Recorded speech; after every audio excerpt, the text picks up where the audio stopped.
तो चलिए इस वीडियो में हम शुरुआत करते हैं जहाँ से पिछले बार तक हो चुका था, जहाँ तक उसके आगे। और हम अपने ऑनलाइन एडिटर पे हैं replit.com पे। यहाँ पर आप अकाउंट बना के अपना इस एडिटर पे काम कर सकते हैं। कोई भी प्रोग्रामिंग लैंग्वेज को यहाँ पर आप रन करा सकते हैं कोड लिखकर। तो ये हमारा क्रिएट पे किए, फिर यहाँ पर आ गए और उसके बाद हम यहाँ पर अपना देते हैं फाइल का नाम। आज हमें क्या पढ़ना है इफ़ के बारे में। ठीक, इफ़ के बारे में पढ़ना है। और तो इफ ऐसे लिख देते टाइटल, बस जानने के लिए किस चीज़ का ये टाइटल है, किससे संबंधित। तो ये हमारे सामने खुल गया। तो इसमें हम बात करेंगे इफ़ की। तो इफ़ के बारे में तो कल जहाँ तक हम थे उससे आगे चलते हैं। अब जैसे कि हम इफ़ ले लेते हैं, इफ़। ठीक, तो हम एक वेरिएबल ले लेते हैं। पहले हम इसको थोड़ा सा नीचे ले आते हैं और एक वेरिएबल ले लेते हैं a = 10 और यहाँ पे लिखते हैं इफ़ a। ठीक, उसके बाद लिखते हैं बाकी कोड। यहाँ पे मैं आपको कुछ दिखाना चाहता हूँ क्या कि ये मैं क्या कर रहा हूँ।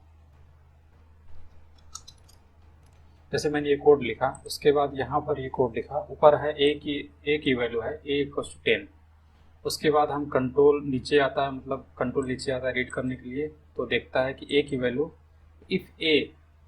तो यहाँ इससे सेंस क्या निकलता है, यहाँ क्या कोई सेंस निकल रहा है, फिर भी ये रन कर जाएगा। देखिए दिस इज मी, ये रन किया है इफ़ ए, देन ये रन कर गया। तो यहाँ पे कोई सेंस नहीं निकल रहा है, फिर भी ये रन कर रहा है। तो इस टाइप की चीज़ें भी आपको बहुत सारी देखने को मिलेंगी, तो इसको भी आपको जानना ज़रूरी है।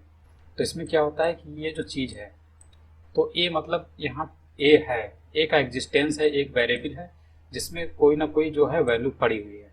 तो वैल्यू का पड़ा होने का ये मतलब है कि यहाँ पर ये वैल्यू ट्रू है। इसीलिए जब इफ़ ए करता है तो यहाँ पर वो क्या पता करता है कि हाँ ए का एग्जिस्टेंस है, ए का अस्तित्व है। अब जब ए का अस्तित्व है तो इसको ये ट्रू मान लेता है, इसीलिए कंट्रोल नीचे अंदर इफ के ब्लॉक में रहता है और इसको रन करा देता है। इस तरह की चीज़ें आपको देखने को मिलेगी, इसलिए मैंने आपको ये बता दिया। और जैसे कि हम लोगों ने कल लिस्ट के बारे में पढ़ा था, यहाँ पर हम लोग लिस्ट ले लेते हैं, मान लीजिए। और ये हमारा हो गया 10।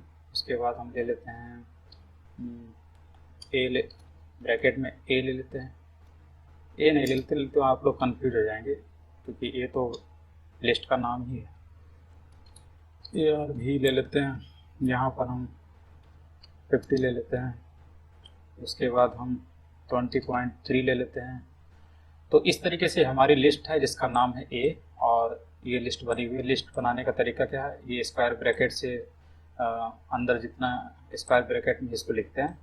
और अब हम यहाँ पर लिखेंगे इफ़, यहाँ पर लिख देते हैं मान लीजिए x इन a।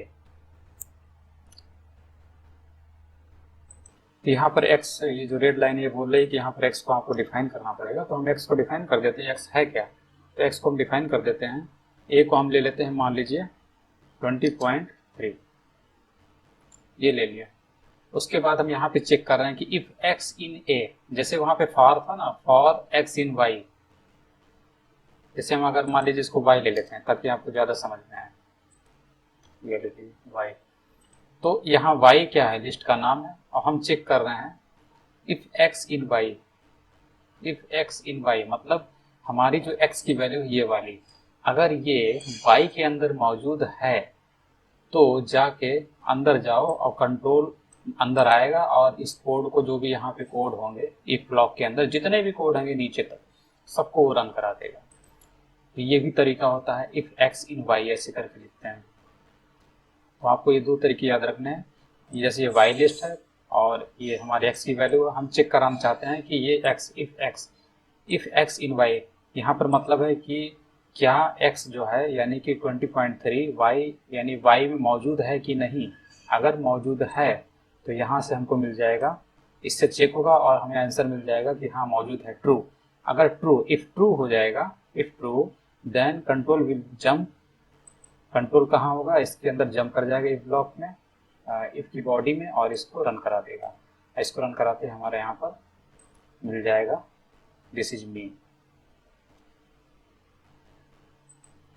तो इस तरीके से यहाँ पर आप x की वैल्यू डाल सकते हैं जैसे कि आपको याद होगा कि ये फॉर्मेट स्पेसिफायर में जो हम वैल्यू डालते थे एक्स की, तो उस तरीके से यहाँ पर एक्स की वैल्यू भी आ जाएगी।